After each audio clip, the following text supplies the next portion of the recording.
Hello everyone. I would say welcome to today's lesson 4.12 Distributive Property Review, but you know what? This actually isn't a new lesson. You guys have learned this with me before in another chapter. That's why it's called a review.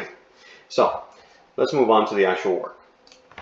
I don't know if you guys remember when I taught this to you last time, but basically I described it to you very simply. You come to school and you have cookies.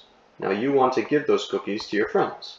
You have 1, 2, 3 little friends down there. Okay.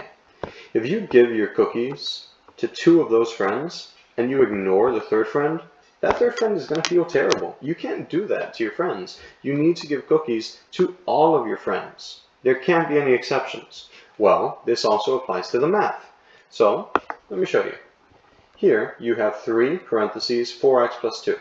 Everyone inside the parentheses is your friend, and the 3 is your cookies. You want to take those cookies and you want to give them to both of your friends. Not just the 4, but also the 2. Okay? So you're distributing by multiplying. So all you got to do is, well, 3 times 4, 12. 3 times 2, 6.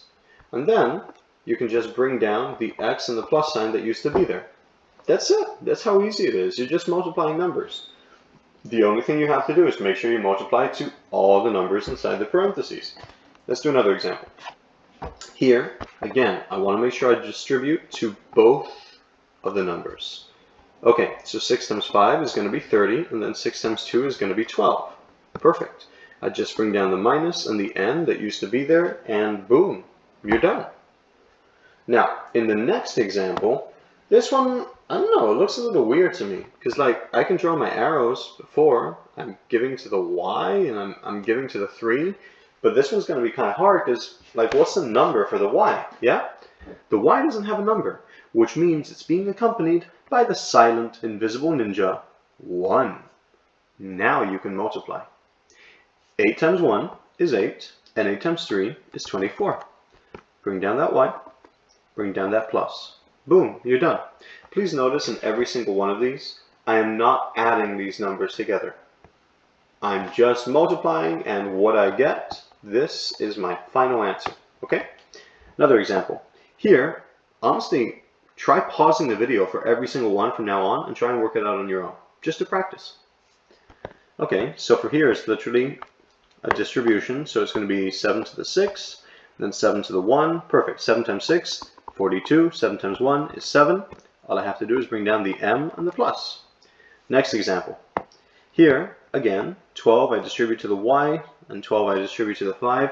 Now I remember that in front of that y, there's no number except there's an invisible ninja, the 1. Okay, 12 times 1, 12. 12 times 5, 60. I bring down the y, I bring down that minus sign. Boom, you're done. Here, final 2 examples. Last ones. Pause the video, try to do it by yourself. Okay, let's see. Here, there's an invisible ninja in front of the Q. I already know that. I'm going to draw those arrows. And now 6 times 1 is 6, 6 times 3 is 18.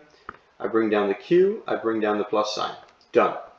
For the next one, 7 times 4 and 7 times 5, right?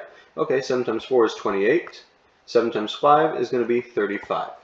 I bring down the x, I bring down the plus. Boom, you're done. That's it. That's the whole lesson.